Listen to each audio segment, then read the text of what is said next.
মানুষের সাথে পৃথিবীর সংযোগটা তো হয় খাবারের মাধ্যমে, আর সেই খাবারটা এখন আসে কৃষি থেকে। তো আপনার খাবারের প্লেটটাই তো দর্শন। এখন আমাদের যেই কৃষিটা হচ্ছে দেশে অধিকাংশ জায়গায়, এখানে দেখবেন অধিকাংশ ক্ষেত্রে ভুট্টা চাষ হচ্ছে, তামাক চাষ হচ্ছে।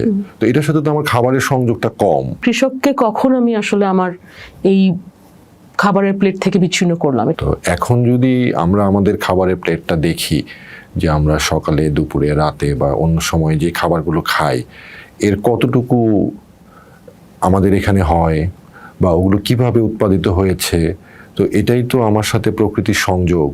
আমার খাবারটা কোত্থেকে আসছে আমি তো এটা জানি না। মানে উৎপাদক এবং ভোক্তার মাঝে একটা বিশাল বিচ্ছিন্নতা। খাওয়াটা একটা খুব সেন্ট্রাল কনসার্নে ঢুকে যায়। এমনকি মা ফোন করলো জিজ্ঞেস করে যে ভাত খাইছো নাকি বা ইত্যাদি, রাইট? এরকম একটা দর্শন আমাদের উপর চাপিয়ে দেওয়া হয়েছে যে এই খাবারগুলো অত ভালো নয়, এটা গরিবের খাবার।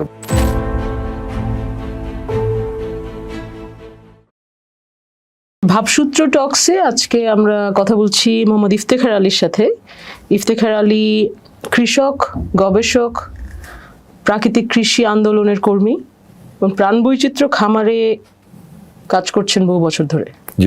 হ্যাঁ, ইফতেখার, আমরা যদি কৃষির দর্শন হিসেবে, কৃষির দর্শন যদি আমরা চিন্তা করতে চাই, তাহলে আসলে কৃষির দর্শন এই মুহূর্তে যদি আমরা বাংলাদেশের কৃষির দর্শন কি এটা জিজ্ঞেস করি, তাহলে কি বলবা তুমি?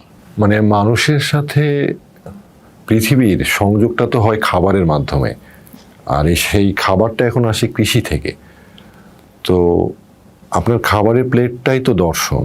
তো এখন যদি আমরা আমাদের খাবারের প্লেটটা দেখি, যে আমরা সকালে, দুপুরে, রাতে বা অন্য সময় যে খাবারগুলো খাই, এর কতটুকু আমাদের এখানে হয় বা ওগুলো কিভাবে উৎপাদিত হয়েছে, তো এটাই তো আমার সাথে প্রকৃতির সংযোগ বা আমার যে দুনিয়াকে চেনা বা জানা বোঝা বা দুনিয়ার দর্শনটাকে বোঝা, এটা তো এখান থেকেই আসে। তো এখন বর্তমান বাস্তবতায় আপনি সকালে দেখবেন অনেক সময় রুটি খাচ্ছে, পাউরুটি খাচ্ছে।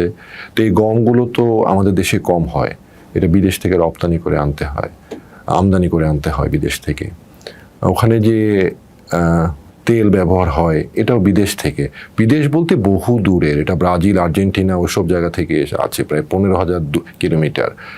এরপরে অন্যান্য যে খাবারগুলো এখানে আছে, এই যে প্রযুক্তিতে তৈরি হয়, এই অথবা ওই খাবারগুলো যে প্রযুক্তিতে প্রসেস করা হয়, প্রক্রিয়াজাত করা হয়, সবই তো এখন এটা বিভিন্ন বিদেশি টেকনোলজি বা বিদেশি বিভিন্ন বিষয়াশয় এখানে চলে আসছে।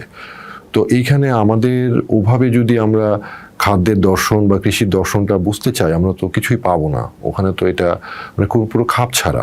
একজন কৃষক তো মূলত কৃষির মাধ্যমে পৃথিবীর সাথে যোগাযোগ করে, খাদ্য সংগ্রহ বা খাদ্য সংগ্রহের মাধ্যমে পৃথিবীর সাথে যোগাযোগ করে। তো এখানে তো ওগুলোর কোনো স্থান নেই। তো আমি যখন একটা জমি চাষ দিচ্ছি, জমিতে ফসল বুনছি, ওটা যে হচ্ছে এটার সাথে যে আমার যোগাযোগ, ওগুলো তো এখানে তেমন নেই। আর এখন আমাদের যেই কৃষিটা হচ্ছে দেশে অধিকাংশ জায়গায়, এখানে দেখবেন অধিকাংশ ক্ষেত্রে ভুট্টা চাষ হচ্ছে, তামাক চাষ হচ্ছে। তো এটার সাথে তো আমার খাবারের সংযোগটা কম। এই ভুট্টাগুলো গবাদি পশু পাখি বা প্রাণী সম্পদের কাছে চলে যাচ্ছে, ওরা এগুলো খাচ্ছে, ওইগুলো আবার আমরা খাচ্ছি। এবং আমার খাবারটা কোত্থেকে আসছে আমি তো এটা জানি না। মানে উৎপাদক এবং ভোক্তার মাঝে একটা বিশাল বিচ্ছিন্নতা, মানে ও তো জানে না কোথা থেকে খাবারটা আসছে। সো এখানে কৃষি বা খাদ্যের দার্শনিক প্রেক্ষাপটটা আমাদের এখানে এখন আমরা ওভাবে দেখতে পাই না।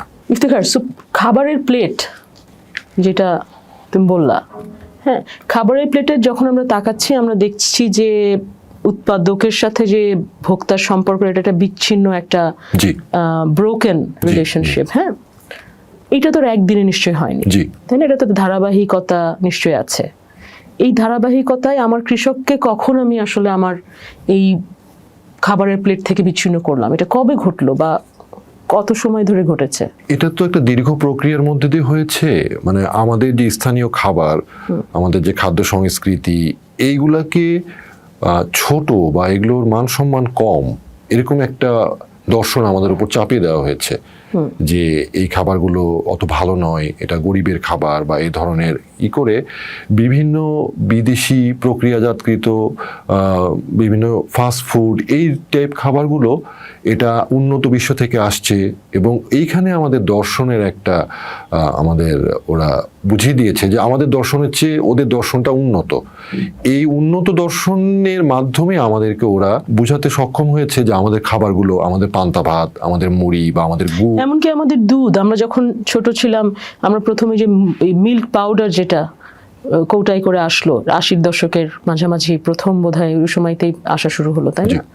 ওইটা থেকেও আমরা মনে করলাম যে এই গরু হচ্ছে নিউজিল্যান্ডে ঘাস খায় বা ডেনমার্কে ঘাস খায়, ফলে ওরা বেটার। জি জি। হ্যাঁ, এই যে প্রসেসটা ঘটলো, এই প্রসেসটা কিন্তু মানুষের চোখের সামনেই ঘটছিল। মানুষের চোখের সামনে ঘটছিল, কিন্তু যারা এই কাজটা করলো তারা মূলত মানে আমাদের দর্শনটাকে ছোট প্রমাণ করে তাদের দর্শনটাকে উঁচু প্রমাণ করতে চেয়েছে। এটা প্রমাণ করতে চেয়েছে কি তাদের এখানে বাংলা যে অঞ্চলটা, এই অঞ্চলটা প্রাকৃতিকভাবে খুবই সমৃদ্ধ, ফলে এখানে কৃষিতেও খুবই সমৃদ্ধ, ফলে এখানে খাবারের একটা প্রাচুর্য ছিল, এই জন্য নানা জায়গা থেকে মানুষজন এখানে এসে বসতি করেছে। এরপর যেসব জায়গায় খাবারের সংকট ছিল, যেসব জায়গায় হাহাকার ছিল, তারা এইসব জায়গায় এই খাবারের সন্ধানে, ব্যবসার সন্ধানে আবার এখানে এসেছে। এসে কিছু লোক এখানেই থেকে গেছে, এখানকার দর্শনটা, এখানকার সংস্কৃতিটা ওরা করে নিয়েছে।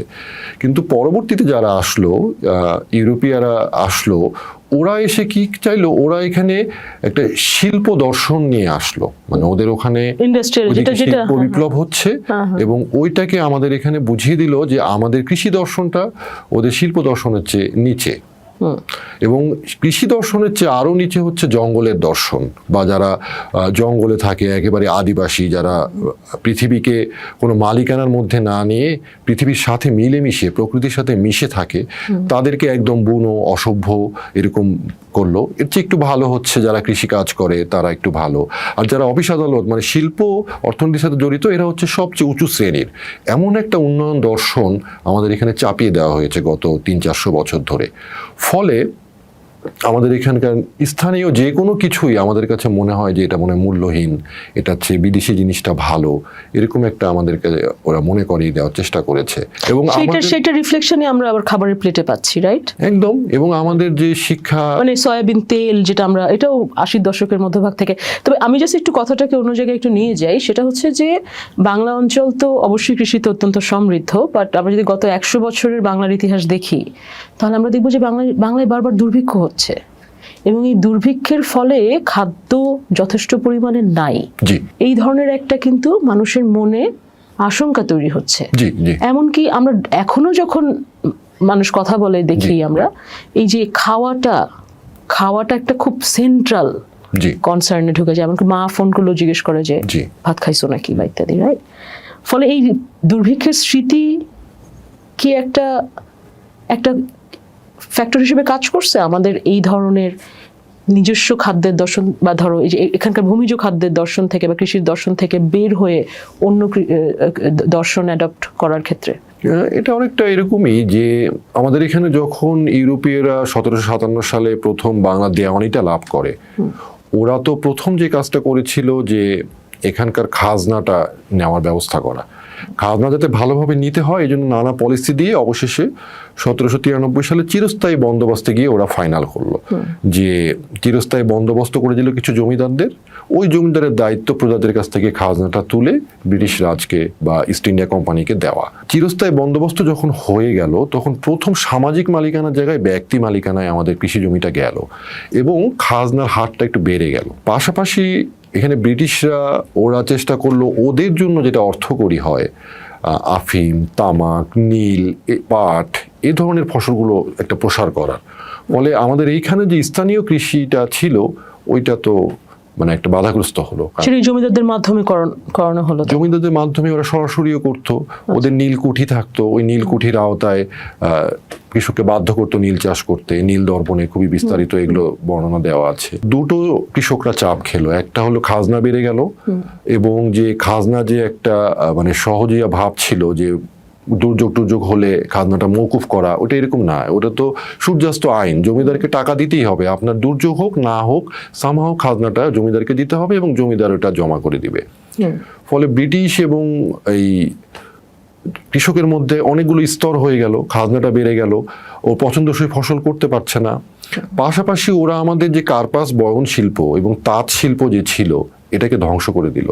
ওদের শিল্প বিপ্লবের পলিস্টার কাপড়, ওদের কাপড়গুলো প্রসার করার জন্য আমাদের তাঁতিদেরকে যত রকম অসুবিধা করা যায় করলো। ফলে আমাদের তাঁতিরাও কৃষিজীবীতে পরিণত হলো, ওরাও কৃষিকাজে ঢুকলো, ফলে জমিটাও কমে গেল।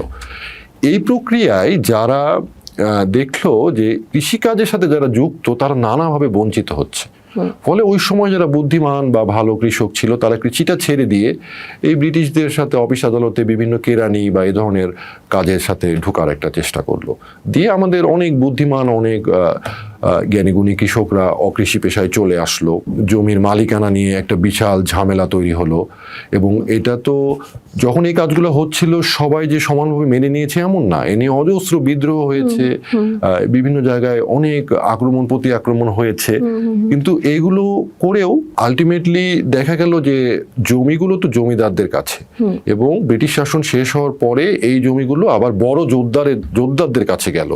ফলে কৃষকের যে জমির অধিকার এইটা ওই 1757 থেকে এখন পর্যন্ত এটা স্থাপিত হয়নি। ফলে কৃষক যখন চাষ করতে যাচ্ছে, জমিটা তো সবার নেই, বা থাকলেও কারো আছে বেশি, কারো আছে কম। অধিকাংশ ক্ষেত্রে যাদের জমি বেশি তারা অনুপস্থিত ভূমির মালিক, তারা থাকে শহরে। তারা শহরে নানা ধরনের পেশা, গ্রামের জমির আয়, এগুলো মিলিয়ে তাদের পরিবারের লোকজনকে অন্য আরো ভালো অকৃষি পেশায়, ভালো বলতে তখন থেকেই বেশি টাকা থাকলে একটা লাভ হবে এরকম একটা মানসিকতা আমাদের মধ্যে ঢুকিয়ে গেল। যে ধরেন কৃষিটা তো অনিশ্চিত, কিন্তু আপনি কেরানিগিরি করলে বা চাকরি করলে আপনি নির্দিষ্ট থোক টাকা পাচ্ছেন। এবং বিশ্বযুদ্ধগুলোর সময় অজস্র কালোবাজারি হয়েছে। এখানে যারা ব্যবসায়ী শ্রেণী, তারা যারা কালোবাজারি করেছে তারা অনেক টাকার মালিক হয়েছে। ওরা আবার জমিদারদের জমিগুলো কিনে নিয়েছে। এখানে জমিদার ব্যবসায়ী নানা রকম দ্বন্দ্ব তৈরি হয়েছে। তো সব মিলে যার কাছে বেশি টাকা আছে সে সমাজে উঁচু শ্রেণীর মানুষ, এরকম একটা মানসিকতা আমাদের এখানে চালু হয়ে গেছে। এবং আমরা এটাও দেখছি, মানে এটা তো ধরো ঐতিহাসিক একটা আমরা বোঝার চেষ্টা করছি যে কৃষির এটা, কিন্তু এখন এই যে স্বাধীনতা, আমাদের স্বাধীনতার পরে, এবং আমরা তো স্কুল কলেজে পাঠ্য বইতে পড়ছি যে বাংলাদেশ একটি কৃষিভিত্তিক নদীমাতৃক দেশ। হ্যাঁ, কৃষিভিত্তিক দেশে আসলে এখনো আমরা দেখি যে কৃষকের যে কৃষিকাজ করে তার সেই সামাজিক সম্মানটা নাই। এমনকি গ্রামেও যে জমির মালিক সে কিন্তু তার সন্তান কিন্তু কৃষিকাজ করে না, সে হয়তো বাজারে একটা ওষুধের দোকান দেয়, তাই না, যারা ভূমিজ মালিক। তো এইটার কোনো অ্যাটিটিউডাল কোনো শিফট হলো না ইফতেখার? কেন হলো না? ওরা যখন শিল্প অর্থনীতিটা চাপাই দিল, শিল্প অর্থনীতি কি হয়, এটা শিল্প কারখানাগুলো নানা ধরনের ভর্তুকি পায়। বিদ্যুতে ভর্তুকি পায়, গ্যাসের ভর্তুকি, পানির ভর্তুকি, জমির ভর্তুকি। এবং এই শিল্প কারখানাগুলো যেসব জায়গা থেকে কাঁচামাল সংগ্রহ করবে, ধরেন জঙ্গল থেকেও বাঁশ নিবে নিউজ প্রিন্ট কাগজ বানানোর জন্য, বা অন্য কিছু সংগ্রহ করবে, এখানে সরকার খুবই ন্যূনতম মূল্যে তাদেরকে এটা সুবিধাগুলো দিয়ে দেয়। তো এইরকম নানাবিধ রাষ্ট্রীয় সরকারি বিভিন্ন ধরনের সুযোগ সুবিধাগুলো নিয়ে এই শিল্প খাতগুলো চালু থাকে, এবং এইখানে একটা টাকার ফ্লো থাকে। তো এই টাকার ফ্লোটা তো কৃষিতে ওভাবে হয়নি, আমাদের কৃষিটা তো করতে পারিনি আমরা। টাকার ফ্লো হয়নি, কিন্তু আমরা দেখছি যে পৃথিবীতে, মানে কলোনিয়াল সময়ের পরের যদি কথা চিন্তা করি, বিভিন্ন বড় বড় কর্পোরেশন, এমনকি মার্কিন যারা সবুজ বিপ্লব বা গ্রিন রেভলিউশনের সাথে যুক্ত, রকফেলার ফাউন্ডেশন বা ইত্যাদি যে বড় বড় কর্পোরেশন যারা কৃষিতে বিনিয়োগ করছে, তো কৃষিতে তাহলে অর্থনৈতিক যদি কোনো লাভ নাই থাকে, তাহলে এরকম এত বড় ব্যবসা প্রতিষ্ঠান, কর্পোরেট প্রতিষ্ঠানগুলো, বা বাংলাদেশেও এখন আমরা দেখছি যে বিভিন্ন কর্পোরেট যারা কোম্পানি, তাদের কৃষিতে আগ্রহ বাড়ছে, অ্যাগ্রি বিজনেসের আগ্রহ বাড়ছে। টাকা না থাকলে তো এদের আগ্রহ বাড়ার কথা না, তাই না? আপনি তো বলছেন মূলত শিল্পায়িত কৃষি বা ইন্ডাস্ট্রিয়াল এগ্রিকালচারের কথা। এই যেটা কারখানাজাত মানে কৃষি, এটাও প্রচুর পরিমাণে ভর্তুকি পায়। ওরা বিদ্যুৎ, গ্যাস, অফুরন্ত পানি, এগুলো সুবিধা তো পাই। পাশাপাশি ওরা যেই দামে কৃষি উপকরণটা বিক্রি করে, ওই দামে কৃষি উপকরণ কিনে কৃষক কৃষিকাজ করতে পারবে না। এজন্য ওদের এই উচ্চ মূল্যে যাতে কৃষকরা এই উপকরণগুলো পায়, এজন্য সরকার ভর্তুকি দেয়। এজন্য নানা দেশের সরকারের সাথে বিভিন্ন প্রতিষ্ঠান তৈরি করে। যেমন ধরেন বাংলাদেশের বিইডিসি, কোম্পানিগুলো থেকে 100 টাকা 120 টাকা করে কেজি রাসায়নিক সার কিনে নিয়ে আসে। এটা কৃষকদের কাছে 20 টাকা 30 টাকা, মানে প্রতি কেজিতে 70-80 টাকা ভর্তুকি দিয়ে এই হাটে বাজারে বিভিন্ন দোকানে বিক্রি করে। এই ভর্তুকিটা তো জনগণের টাকা থেকে হচ্ছে। তার মানে দেখেন, এই কৃষি কোম্পানিগুলো যেই দামে কৃষি উপকরণগুলো বিক্রি করে, ওই দামে কৃষিটা করলে কৃষকের পোষায় না। ইভেন ভর্তুকি মূল্যে কৃষি করেও কৃষকের পোষাচ্ছে না। কিন্তু মাঝখান দিয়ে এই যে জনগণের টাকাগুলো সরকারের মাধ্যমে বিভিন্ন সার কোম্পানি, বীজ কোম্পানি, কীটনাশক কোম্পানি, কৃষি যন্ত্র কোম্পানি, মানে ইন্ডাস্ট্রিয়াল এগ্রিকালচারের কাছে চলে যাচ্ছে। মানে ওগুলোর মালিক আসলে কারা? তাদের দেশেও কি এই ধরনের এগ্রিকালচার প্র্যাকটিসেস আছে? অবশ্যই, এটা তো সব দেশেই এটা কম বেশি ওরা করার চেষ্টা করে। আর রেজিস্ট্যান্সও আছে। এইগুলোর মালিকানার প্রশ্নটা খুবই জটিল। মানে এখন ধরেন এদের শেয়ারগুলো বিভিন্ন বিনিয়োগকারী কোম্পানির কাছে আছে, আর ওই বিনিয়োগকারী কোম্পানি আবার ব্যাংকের কাছ থেকে টাকা নিয়েছে। তো ওই প্রতিষ্ঠানগুলো এখানে সার কোম্পানিকেও টাকা দেয়, বীজ কোম্পানিকেও টাকা দেয়। আবার ওই একই প্রতিষ্ঠান ম্যাকডোনাল্ডস বা যারা খাবার বিক্রি করে তাদেরকেও টাকা দেয়। ওই একই প্রতিষ্ঠান যে সফট ড্রিঙ্ক বিক্রি করে তাকেও টাকা দেয়। মানে ওর কাছে ডেটা থাকে যে কি পরিমাণ সার হচ্ছে, কি পরিমাণ বীজ হচ্ছে, কি পরিমাণ সস হচ্ছে, কি পরিমাণ বার্গার হচ্ছে, কি পরিমাণ খাবার হচ্ছে। পুরো পৃথিবীর কৃষি এবং খাদ্য ব্যবস্থাটা তাদের নখদর্পণে, খুবই অল্প কিছু গোষ্ঠীর কাছে, এবং তারাই এই বিভিন্নভাবে বিনিয়োগ করে এই কোম্পানিগুলো দিয়ে কৃষিটা নিয়ন্ত্রণ করে। এই কৃষিটা নিয়ন্ত্রণ করতে গিয়ে এই কোম্পানিগুলো আবার একে অপরের সাথে খুব যোগাযোগ করে। যেমন আপনার ওই সব জায়গায় সসের টেস্টটা কেমন হবে, বা নুডলসের মিক্স মশলাটা কিরকম টেস্ট হবে, এগুলো আবার বড় বড় আইটি কোম্পানি যারা আছে ওরা ঠিক করে দেয় তাদের সুপার কম্পিউটার দিয়ে। ও আবার ওর কাছ থেকে হয়তো টাকা পাচ্ছে। তো এইভাবে পুরো কার টাকা যে কার কাছে যাচ্ছে এটা খুবই জটিল বিষয়। কিন্তু কিছু কিছু গবেষণা প্রতিষ্ঠান আছে, ওরা এভাবে দেখে, ওরা এভাবে বের করেছে যে বর্তমানে পৃথিবীতে যত বীজ বিক্রি হয় এর প্রায় 50% মাত্র 4টা কোম্পানি বিক্রি করে, এবং এই 4টা কোম্পানি আবার 60% কৃষি রাসায়নিকও বিক্রি করে। আচ্ছা, যত ধরনের ব্রয়লার মুরগি, লেয়ার মুরগির জাত আছে, এটা একটা বা দুটো কোম্পানি এই পুরোটা বিক্রি করে। তো এই কৃষির যত বৈশ্বিকভাবে কৃষির যত খাতগুলো আছে সবগুলোই খুবই অল্প কিছু মানুষের, অল্প কিছু কোম্পানির আওতায়। এবং এই কোম্পানিগুলো আবার এইসব ছোট ছোট দেশের কোম্পানিতে ডিলার, সাব ডিলার এসব নিয়োগ দিয়ে পুরো একটা জটিল জালের মাধ্যমে পুরো দেশের, পুরো পৃথিবীর কৃষিটাকে নিয়ন্ত্রণ করে। এখন এখানে যদি আপনি দার্শনিকতা বজায় রেখে আপনার খাবারটা খেতে চান, আপনার কৃষিটা করতে চান, তাহলে তোর ব্যবসাটা হবে না। ওর ব্যবসাটা তখনই হবে যখন আপনি ওর দর্শনটা নেবেন। ও টিভিতে যেভাবে অ্যাড দেয়, ও যে ভোগবাদিতা শিখায় সামাজিক যোগাযোগ মাধ্যম বা নানাভাবে, ওইগুলো যদি আপনি করেন তাহলে ওর ব্যবসাটা ভালো হবে। এখন তাহলে আমাদের মতো দেশ যারা গ্লোবাল পাওয়ার ইয়েতে, মানে স্ফিয়ারে সেরকম খুব ইকোনমিক খুব বড় পাওয়ার না, জি, তাদের কৃষির দর্শন আসলে রক্ষা হবে কিনা, সম্ভব কিনা, মানে এই স্বপ্ন কি আমরা দেখতে পারি কিনা? দেশ তো অনেকগুলো মানুষ মিলে হয়, দেশ তো আর একক সত্তা না। হ্যাঁ, দেশগুলো নানাভাবে চাপে থাকে, নানা নিয়ন্ত্রণ, বিভিন্ন আন্তর্জাতিক আইন টাইন আছে, এগুলোর মাধ্যমে এখন ব্যবসাটা সহজ এবং দেশগুলোকে নিয়ন্ত্রণ করা সহজ হয়। কিন্তু আমরা কি মানুষ হিসেবে এখানে থেমে যাব? আমরা এই জিনিসগুলো বুঝতে পারছি, আমরা এই রাজনীতিগুলো জানতে পারছি, তাহলে কি আমরা এখানে থেমে যাব? আমার মনে হয় সেক্ষেত্রে ব্যক্তিগতভাবে, দলীয়ভাবে এই চর্চাগুলো, এই দর্শনগুলো, এগুলো নিয়ে আলাপ করা উচিত, এগুলো চর্চা করা উচিত, মানুষের সাথে শেয়ার করা উচিত। পৃথিবীতে কেউ করে কিনা এই ধরনের নিজস্ব কৃষির দর্শন? মানে এই যে কর্পোরেটাইজড ওয়ার্ল্ড অফ এগ্রিকালচার বা কর্পোরেটাইজড ব্রেন ওয়াশিং, হ্যাঁ, এর বাইরে গিয়ে কোনো রাষ্ট্র বা কোনো দেশ বা কোনো জাতি বা কোনো গোষ্ঠী সফলভাবে কৃষির এই আমাদের এই অঞ্চলে যে প্রাচীন গ্রন্থগুলো আছে এগুলোতে কৃষির বিষয়গুলো মোটামুটি চলে আসছে। এগুলোতে কৃষি বিজ্ঞান, যে সূর্য যে গাছপালাকে মূল খাবারটা জোগাড় করে দেয়, এসব বিষয়গুলো আমাদের প্রাচীন গ্রন্থগুলোতে আছে। আমাদের খনার বচন আছে, ধরেন এগুলো প্রায় 1500 বছর আগে গ্রামের এক নারী এগুলো আমাদেরকে বলে গেছে। তো আমাদের তো একটা দীর্ঘ কৃষি চর্চা ছিল, অঞ্চল ভেদে, জমি ভেদে, প্রতিবেশ ভেদে, এটার একটা খাদ্য সংস্কৃতি ছিল, একটা কৃষি চর্চার একটা ধরন ছিল। তো এইগুলো তো আমরা আস্তে আস্তে হারিয়ে ফেলেছি। তো এখন তো আমাদের অবশ্যই কাজ হবে এইগুলোকে দ্রুত আবার ফিরিয়ে আনার চেষ্টা করা।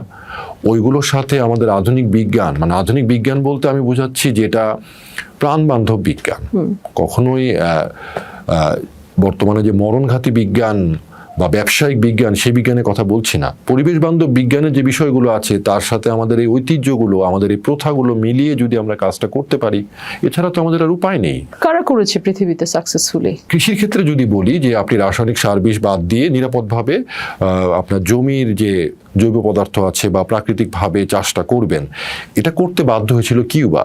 ওদেরকে অবরোধ দিয়েছিল, অবরোধ দেওয়ার ফলে ওরা সার বিষ পাচ্ছিল না। তখন ওরা মোটামুটি 3-4 বছরের মধ্যে রাসায়নিক দিয়ে যা ফলন হতো ওই ফলনের কাছাকাছি চলে গেছিল। আচ্ছা, এছাড়া দেখবেন এই কর্পোরেশনগুলোর মালিক বা যারা একটু বড় পুঁজিপতি, তারা কিন্তু নিজেদের খাবারটা ঠিকই আবার নিরাপদভাবে করে। একদম, হ্যাঁ। আমাদের পাশের দেশে সুভাষ পালেকর কৃষি বলে একটা অনেক বড় মুভমেন্ট আছে, এখানে অনেক মানুষ ওরা চেষ্টা করছে রাসায়নিক সার বিষ ছাড়া আবাদ করার। এছাড়া কোরিয়াতে জাদাম অর্গানিক ফার্মিং আছে। ইভেন ওই আমাদের যে উন্নত বিশ্ব ধরি যাদেরকে বলি আমরা, যুক্তরাষ্ট্রে এখন বিশ্ববিদ্যালয়ে এগ্রিকোলজি কোর্স মানে এটা ইনক্লুড হয়েছে। তো সারা পৃথিবীতেই একটা এগ্রিকালচারাল ট্রান্সফরমেশনের একটা কাজ চলছে। তো আমি যখন আমার ফসল ফলিয়ে আমি নিজে ভালো থাকবো, এটা তো এই ভোগবাদী অর্থনীতি চায় না। ভোগবাদী অর্থনীতি চাক আমি বেশি খরচ করব, এজন্য আমাকে বেশি আয় করতে হবে। কিন্তু প্রথমে আমাকেও খরচের কিছু হিসাব ধরে দেয়। কিন্তু এটার বিরুদ্ধে বা এটার বিকল্প হিসেবে সারা দেশে পৃথিবীতেই এরকম বিকল্প খাদ্য আন্দোলন চলছে। আমরা যখন আমাদের দেশে কৃষকদের সাথে কৃষি বিষয়ক আলাপ করি, হ্যাঁ, তাদেরকে এটা কনভিন্স করানো মুশকিল হয় যে রাসায়নিক সার বিষ, বালাইনাশক, আগাছানাশক এগুলো ছাড়া ফলন আসলে সম্ভব। অথচ এইটা তো বাংলাদেশে আসলে, যেটা আমরা আলাপ করছিলাম একটু আগে, যেটা 90-এর দশক থেকে এটা অনেক বহুলভাবে এটা ব্যবহার শুরু হলো। তার মানে এটা আমাদের সকলের স্মৃতির ভিতরেই, তার আগেই যে কৃষি ছিল সেটা সম্ভব। কৃষককে কনভিন্স করা তো মুশকিল হয়ে যাচ্ছে কেন? তাকে সে অন্যটাতে এত দ্রুত কনভিন্স হয়ে গেল 30 বছরের মধ্যে। অথচ আমরা এখন যেই ধরনের কৃষির সারা পৃথিবীতে চর্চা হচ্ছে বা কর্পোরেটাইজ কৃষির বিরুদ্ধে যেই মুভমেন্টগুলো তৈরি হচ্ছে, এমনকি প্রাকৃতিক কৃষি আন্দোলন, যেটাতে তুমি অ্যাক্টিভলি আন্দোলন কর্মী একজন, এই কনভিন্সিংটা তো মুশকিল কেন ইফতেখার? মানে আসলে কি হয়, কেন কৃষক এটা বিশ্বাস করেন না যে তারা এটা বিশ্বাস করে এবং নৈতিকভাবে স্বীকারও করে? কারণ অধিকাংশ কৃষকেরই বাড়ির আশেপাশে ছোটখাটো জায়গায় সে নিরাপদ জায়গায় বাড়ির জন্য করে। কিন্তু যখন এটা বিভিন্ন ধরনের ফসল করে, ওর বাড়ির আম গাছেও কোনো সার বিষ দেয় না, বা অনেক রকম জিনিস আছে যেগুলোতে ওর বাড়ির আশেপাশে এমনি হয়ে যাচ্ছে। তো যখন এটা বাণিজ্যিক করতে যাচ্ছে তখনই এই বিষয়গুলো আসছে। এখন যেটা হয়েছে, আমাদের অধিকাংশ কৃষি জমিতেই মানে রাসায়নিক সার বিষ দিতে দিতে মাটিতে একদম পুষ্টি কমে গেছে। এবং কৃষি তো একটা জঙ্গলে কিভাবে একটা প্রকৃতি থাকে, যে বিভিন্ন ধরনের গাছপালা হয়, সেখানে পোকামাকড় থাকে, পোকামাকড় খাওয়ার জন্য আবার নানা ধরনের পোকামাকড় বা অন্য পশু পাখি থাকে। তো ওইগুলোতে আমাদের কৃষি ইকোসিস্টেমগুলোতে একদম কমে গেছে। মানে আমাদের এখানে ধানের পর বায়োডাইভার্সিটি, যেটা ধানের পর ধানের একটা কৃষির যে প্রচলন হয়েছে, এর ফলে ঝোপঝাড়, বড় গাছ, ছোট গাছ সব তো কেটে ফেলেছে, বা নির্দিষ্ট কিছু ধরনের গাছ, বিশেষ করে বিভিন্ন আগ্রাসী প্রজাতির গাছ রোপণ করা হয়েছে সামগ্রিক এই উন্নয়ন দর্শনের আওতায়। এর ফলে ওই ফসলের যে শত্রু পোকাগুলো আছে, ওদেরকে খাওয়ার মতো যথেষ্ট শত্রু পোকা হয়তো এখন ওই কৃষি জমিটাতে নাই। ওই যেটা একটা ইকোসিস্টেম থাকে, একে খাওয়ার ইকোসিস্টেম, সেটা নাই। সেটা অনেক ক্ষেত্রে নষ্ট হয়ে গেছে, এটা আবার অনেক ক্ষেত্রে আছে। কিন্তু যখন নষ্ট হয়ে গেছে, তখন যখন আপনি রাসায়নিকটা বন্ধ করে নিরাপদ বা জৈবভাবে বা প্রাকৃতিকভাবে করবেন, তখন প্রথমবারই তো আপনার ভালো হবে না। আপনার তো প্রথমবার মাটিটা, যেটা আপনি 30-40 বছর ধরে যে মাটি নষ্ট করেছেন, সেটা ঠিক করতে তো অন্তত 3-4 বছর তো লাগবে। এই 3-4 বছর যে ওর ফলনের একটা ঘাটতি হবে, এটা তো কেউ ভর্তুকি দিবে না। তো ওর কি ঠেকা এত প্রাণ প্রকৃতি পরিবেশ সবকিছুর কথা চিন্তা করে কৃষিটা করার? অন্য কোনো পেশার মানুষের মধ্যে তো পরিবেশ চেতনা নেই। একটা গার্মেন্টস মালিক যেমন তার ময়লাগুলো ইচ্ছে মতো নদীতে ফেলে দিচ্ছে, বা অন্যরা যেমন ময়লা ফেলে দিচ্ছে, এরকম কৃষকও অবাধে রাসায়নিক যা খুশি তা ব্যবহার করছে। এবং যে ব্যবহার করার পর যে ওই রাসায়নিক বিষের যে মোড়কগুলা, এগুলো আশেপাশের পুকুর, জলাশয়, নদী টদীতে সে ফেলে দিচ্ছে। কারণ অন্য কারোর মধ্যে তো এই চেতনাটা নাই। তার কি ঠেকা এই প্রাণ প্রকৃতি সুরক্ষা রেখে কৃষিটা করার? অথবা সে যদি নিরাপদভাবে কৃষিটা করে এটার জন্য তো আলাদা মূল্য বা আলাদা সম্মান সে পাচ্ছে না। আমরা ইদানিং একটা শ্রেণী তৈরি হয়েছে যারা এই নিরাপদ কৃষির প্রসারে কাজ করছে, অনেক উদ্যোক্তা তৈরি হয়েছে, কিন্তু এটা তো খুবই ছোট একটা শ্রেণীকে আমরা কাভার করছি। এটা তো মানুষ তো বুঝতে পারছে না যে আমি যে রাসায়নিক সারে আমার টাকাটা ভর্তুকি চলে গেছে, গত বছর প্রায় 28,000 কোটি টাকা ভর্তুকি গেছে, এই টাকা তো আমি যে বাজারে ফসলটা কিনতে যাচ্ছি ওটার সাথে যোগ করতে হবে। আমি যদি বাজারে এখন 50 টাকা দিয়ে চাল কিনি, এটার সাথে ভর্তুকির টাকাটা যোগ করব না, তাহলে ওই রাসায়নিক চালটার দাম আসলে কত হতো? এই হিসাবটা তো আমাদের কোনো অর্থনীতিবিদ বা কেউ দিচ্ছেন না। এই সবগুলো যে খরচ, এই খরচটা তো কেউ হিসাব করছে না। সবাই দেখছে যে আমি এরকম আমার উৎপাদন বেড়ে গেছে, আমি বেশি টাকা পাচ্ছি, কিন্তু এই বেশি টাকার বিনিময়ে আমার তো বেশি টাকা খরচ করতে হয়েছে। কৃষকরা এই হিসাবগুলো অনেক সময় করে না, বা ওরা এই কৃষি অর্থনীতি কাঠামোর মধ্যে যারা নিরাপদভাবে কৃষিটা করছে তাদের জন্য আলাদা কোনো স্থান নেই। তো আমরা চেষ্টা করছি এই স্থানটা তৈরি করার, যাতে এই নিরাপদভাবে যে ফসলটা হবে সেই কৃষক যাতে আলাদা মূল্য পায়, এই ফসলটা যাতে আলাদাভাবে মূল্যায়িত হয়, এই চেষ্টাটা আমরা চালিয়ে যাচ্ছি। এখন তো বাংলাদেশে একটা নতুন পরিস্থিতি, রাজনৈতিক পরিস্থিতি তৈরি হচ্ছে, তাই না? নতুন করে দেশ নিয়ে ভাবার সুযোগ আসছে আমাদের সবার। আসলে আমরা কেমন কৃষি দেখতে চাই আগামী, কৃষির দর্শন কীরকম চাই আমরা আগামী 50 বছরে, 100 বছরে? তোমাকে যদি আমি জিজ্ঞেস করি গবেষক এবং কৃষি আন্দোলনের একজন অ্যাক্টিভিস্ট হিসাবে। জি, ধন্যবাদ। না, আমরা এই বিষয়টা নিয়ে কাজ করছিলাম যে আমরা যারা প্রাকৃতিক কৃষি করি, নিরাপদ খাদ্য পরিবেশ সুরক্ষার কাজটা করি, তারা আসলে কিভাবে দেখছে বিষয়টা। তো এটার জন্য আমরা দেখেছি এরকম প্রাকৃতিক কৃষি করার বিভিন্ন ধরনের দল আছে আমাদের এখানে। কেউ দলবদ্ধভাবে করে, কেউ ব্যক্তিগতভাবে করে। তো এই সবগুলো দলের লোকজনকে নিয়ে আমরা বসেছিলাম যে আমরা কৃষিটার একটা পুরো রূপরেখাটা কীরকম হতে পারে। তো কৃষি তো একটা খুবই কমপ্লেক্স এবং অনেক বড় বিষয়, অনেক জটিল এবং বড় বিষয়। তো এই জন্য আমরা 20টা দফা বের করেছিলাম। এই 20 দফা এই জানুয়ারি মাসের 18 তারিখ আমরা একটা প্রেস কনফারেন্স করে প্রেস ক্লাবে উপস্থাপন করেছি রাজনৈতিক দল এবং অন্যান্যদের জন্য, যে ওইখানে কৃষির যতগুলো সেক্টর আছে আমরা সেগুলোকে ধরার চেষ্টা করেছি এবং এটা সার্বিকভাবে যাতে কৃষিটাকে দেখে এরকম একটা আমরা দেওয়ার চেষ্টা করেছি। দফা কি আমাদের যদি ইম্পর্টেন্ট দফাগুলো একটু আমাদের সাথে শেয়ার করো? সেটা তো অবশ্যই। আমাদের দফাগুলো শুরুই হচ্ছে কৃষকের মর্যাদার বিষয়টা দিয়ে। এরপর ধীরে ধীরে আমরা বীজ, কিভাবে রাসায়নিক সারের ব্যবহার কমিয়ে জৈব সার বা খামারজাত সারের দিকে যাওয়া যায়, কিভাবে স্থানীয় বীজের প্রসার করা যায় আমাদের বাইরের বীজগুলো ব্যবহার বন্ধ করে, কিভাবে আমাদের স্থানীয় খাদ্য সংস্কৃতিকে আরও প্রসার করা যায়, এবং এটার সাথে যে আমাদের মৎস্য সম্পদ, বনায়ন, আমাদের প্রাণী সম্পদ সবগুলোকে একীভূত করে আমরা পুরো একটা বর্তমানে যে ব্যবস্থাটা চলছে, যে সিস্টেমটা চলছে, একটা শিল্পায়িত, একটা পরনির্ভর, খুবই ব্যয়বহুল এবং অনিরাপদ, একটা মরণঘাতী, একটা খুনে একটা কৃষি এবং খাদ্য ব্যবস্থা চলছে। এটার বিপরীতে একটা ন্যায্য, একটা স্বনির্ভর, একটা নিরাপদ কৃষি ব্যবস্থার দিকে আমরা এই 20টা দফার মাধ্যমে যেতে চাচ্ছি। তো আমরা আশা করছি যারা এই সংশ্লিষ্ট বিষয়গুলোতে কাজ করছে তারা এগুলো, তাদের দফাগুলো আরও সমৃদ্ধ করবে এবং এগুলোকে এগিয়ে নিয়ে যাবে। এবং আমরা আশা করব রাজনৈতিক দলগুলো তাদের যে নির্বাচনী ইস্তেহার আছে বা অন্যান্য দলীয় কার্যক্রম আছে এর মধ্যে এই বিষয়গুলো অন্তর্ভুক্ত করবেন। কারণ আলটিমেটলি সে রাজনীতি করুক, ভোটে দাঁড়াক অথবা ভোট দেখ, তাকে তো খেতে হয়, এবং খেতে গেলে খাবারটা নিরাপদ লাগবে, এবং বাঁচতে গেলে আমাদের নিরাপদ বিশুদ্ধ বাতাস লাগবে, পানি লাগবে।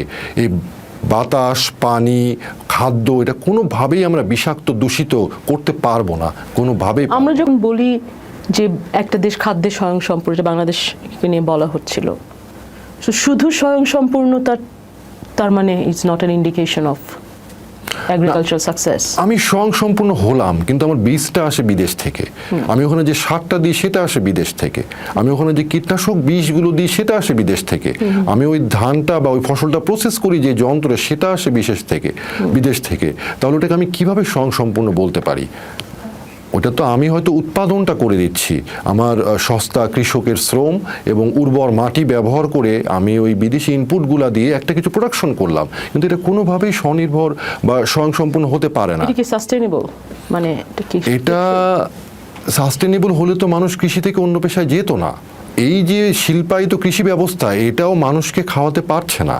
এজন্য দেখবেন যে এই সস্তায় ভর্তুকি দিয়ে উৎপাদন করে ওই ভর্তুকি দিয়ে আবার ওদের তেল ডাল বিভিন্ন রিলিফ করে মানুষকে খাদ্য সহায়তা দিতে হচ্ছে। কৃষি থেকে যে মানুষজন এভাবে চলে আসছে দলে দলে, সেটা তো বিভিন্ন শিল্প অঞ্চল বা বাসস্থানেরও একটা সংকট তৈরি করছে, তাই না? আমাদের এখান থেকে মানে এটা তো সবকিছু একটা বিশাল একটা মেট্রিক্সের, মানে যেটা খাদ্যের রাজনীতি আমরা যেটা বলছিলাম, সো যেই খাদ্য সে উৎপাদন করছে বা যেই ভূমির মালিকানা তার নাই, সেই লোকগুলোই তো আসছে এবং শহরের নানা জায়গায় নানা আউটস্কার্টসে তারা থাকা শুরু করছে। ফলে এটা একটা বিশাল এনভায়রনমেন্টাল ডিজাস্টারে ভিতরে আমরা চলে যাচ্ছি এবং একই সাথে আমার স্কিলও হারাই যাচ্ছে, কৃষির স্কিলটাও হারাই যাচ্ছে, তাই না? তো আসলে খাবারের প্লেটের দিকে তাকালে অনেক রকমের হিসাবই আমাদের আসলে উঠে আসতেছে এদিক থেকে।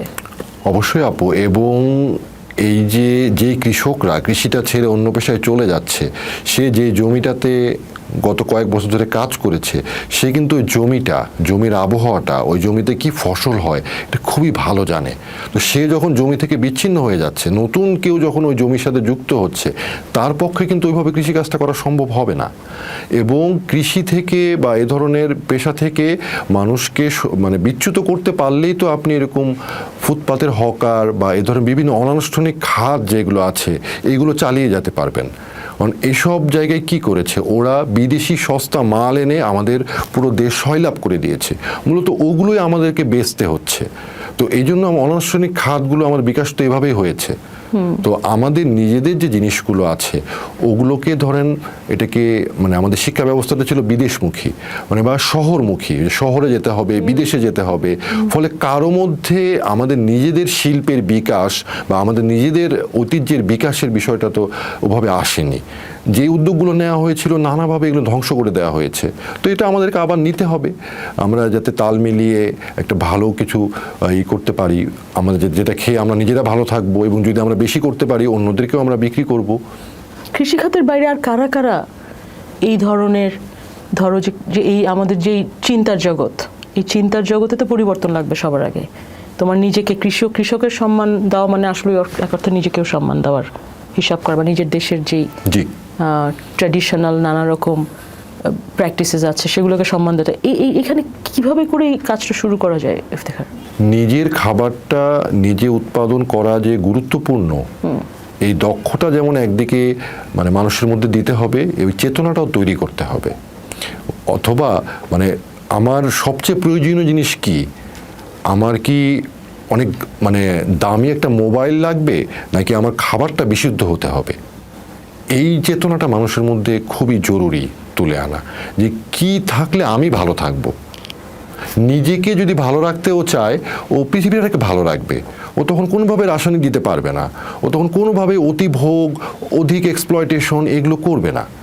কিন্তু এই চেতনা যদি না থাকে, ওর মধ্যে যদি খালি আরো পাওয়ার মানে ভোগবাদিতার একটা চেতনা থাকে, তাহলে তো এই কথাগুলো কোনো দাম থাকলো না। বাংলাদেশের কৃষির রাজনীতি আর খাদ্যের রাজনীতি ইফতেখার, জি, এই দুইটা কিভাবে কানেক্টেড? কৃষির তো অন্যতম একটা অংশ খাদ্য, মানে এছাড়াও তুলা বা এই ধরনের খাদ্য ছাড়া অনেক কিছু কৃষিতে মানে চাষ করা যায়।